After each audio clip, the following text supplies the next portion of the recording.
सामाजिक न्याय व विशेष सहाय्य विभाग सहाय्यक आयुक्त समाज कल्याण धुळे यांच्या वतीने भारतरत्न डॉक्टर बाबासाहेब आंबेडकर सामाजिक सप्ताहानिमित्त राजेंद्र छात्रालय येथे समता सप्ताह कार्यक्रम संपन्न। समता पंधरवडा कार्यक्रम संपन्न। धुळे शहरातील देवपूर परिसरातील राजेंद्र छात्रालय असून सदर छात्रालयात महामानव डॉक्टर बाबासाहेब आंबेडकर यांच्या पदस्पर्शाने सदर छात्रालय पावन झाले असून या ठिकाणी आज दिनांक 8 एप्रिल 2025 रोजी संविधानाचे वाचन या ठिकाणी करण्यात आले। भारतरत्न डॉक्टर बाबासाहेब आंबेडकर सामाजिक समता सप्ताह कार्यक्रमांतर्गत राज्य शासनाच्या श्री शिवछत्रपती पुरस्कार विजेते तसेच महात्मा गांधी व्यसनमुक्ती सेवा पुरस्कार विजेते व सेवानिवृत्त समाज कल्याण अधिकारी श्री विलास कर्डक यांच्या शुभ हस्ते या ठिकाणी संविधानाचे वाचन करण्यात आले। यावेळेस 126 विद्यार्थ्यांसमोर या ठिकाणी सदर हे संविधान वाचन करण्यात आले। तर यावेळेस संविधानाची माहिती विशद करून विस्तृत अशी माहिती विलास कर्डक यांनी दिली। तर या कार्यक्रमाप्रसंगी डॉक्टर बाबासाहेब आंबेडकर समाज भूषण पुरस्कार धारक मधुकर सिरसाट यांनी देखील आपले मनोगत या ठिकाणी व्यक्त केले। तर कार्यक्रमाप्रसंगी समाज कल्याण अधिकारी संजय सैंदानी यांच्या मार्गदर्शनात यशस्वी कार्यक्रम पार पडला।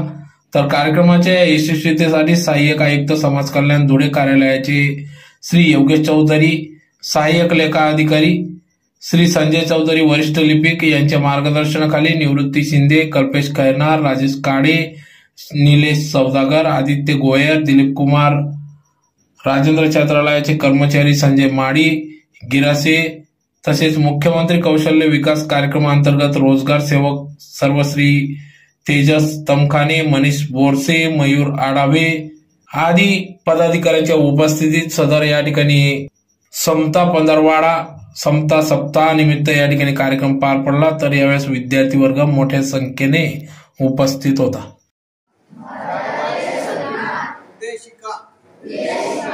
आम्ही भारताचे लोक, भारताचे एक सार्वभौम,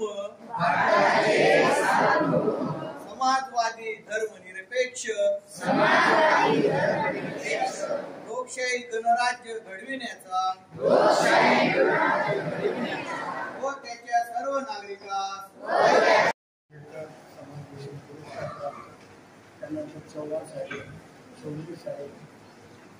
या ठिकाणी उपस्थित असलेले सामाजिक न्याय विभागाचे कर्तव्यदक्ष सामाजिक बांधिलकी ठेवून जी माणसं नुसतं म्हणत नाही तर समाजासाठी काही घेणं आहे या भावनेतून जी कार्यरत आहे असे उपस्थित असलेले सर्व कर्मचारी बंधू आणि या वसतिगृहात उपस्थित विद्यार्थी मित्र आणि बंधू आज बाबासाहेब आंबेडकर यांच्या जयंतीनिमित्तानं आज 15 वाऱ्याचा कार्यक्रम आहे आणि हा परवा आज 3 वाजता फोन आला संदीप भाऊ संधाने साहेबांचा त्यांना आज कार्यक्रम निमित्त म्हणजे काय येऊन जाईल।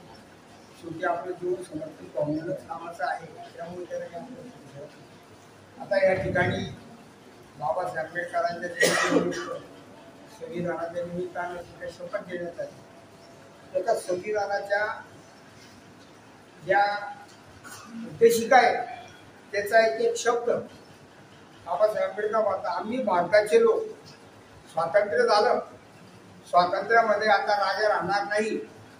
स्वातंत्र्य मिळालं ज्यावेळेस या देशाला स्वातंत्र्य नव्हतं, ज्यावेळेस हा देश ब्रिटिशांच्या ताब्यात होता, ज्यावेळेस या देशामध्ये स्वातंत्र्य मिळाल्यानंतर बाबासाहेब आंबेडकर या देशाचं संविधान लिहित होते, त्यावेळेस या देशातला सातपुड्या पहाडातला राहणारा जो आदिवासी बांधव होता आमचा, तर हा अर्धनग्न अर्धपोटी जंगलात राहायचा, कंदमुळं खायचा। या ठिकाणी जी काही वस्ती होती दलित समाजाची वस्ती गावच्या वेशीच्या बाहेर राहायची। जो बहुजन समाजाचा माणूस होता शेतकरी, तो फक्त शेतीचं काम करायचा, रात्री जेवण करायचं, सकाळी पुन्हा कामाला जायचं, जगाची काही गरज नव्हती। स्वातंत्र्यानंतर हिंदुस्थान पाकिस्तान झाला त्यावेळेस मुसलमान लोक फिरा मनस्थितीत होती, अल्पसंख्याक काय करणार आपण, व्यक्ती कुठले, अशा मनस्थितीमध्ये असताना बाबासाहेब आंबेडकर या देशाचं जेव्हा संविधान लिहिलं तर बाबासाहेब आंबेडकरांनी या देशात जसं एक बिल्डिंग आहे, या बिल्डिंगला जे पिलर्स आहेत ते पिलर्स आहेत म्हणून बिल्डिंग उभी आहे, तर अशा परिस्थितीमध्ये या संसदीय लोकशाहीचा डोलारा जेव्हा बाबासाहेब आंबेडकरांनी संविधानाच्या माध्यमातून उभा केला तर ती 4 तत्व बाबासाहेब आंबेडकरांनी समाविष्ट केली.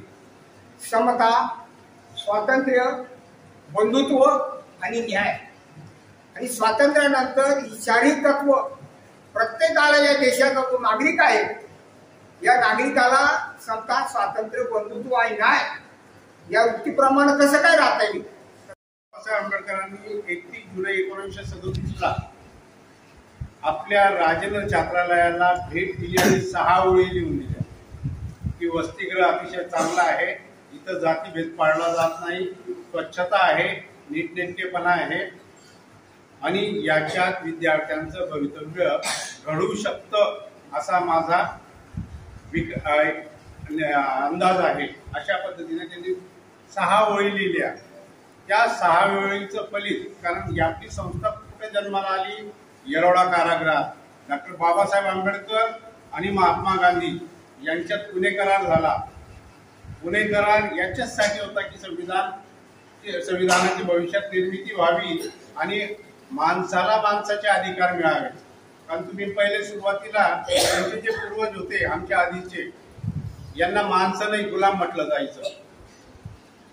गुलामांना मालक सांगेल तेवढंच काम गुलामाने करायचं असतं.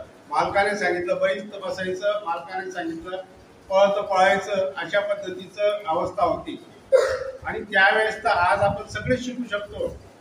त्यावेळेस शूद्रांना, दलितांना, मागासवर्गीयांना आणि महिलांना शिक्षण नावाचा प्रकार नव्हता.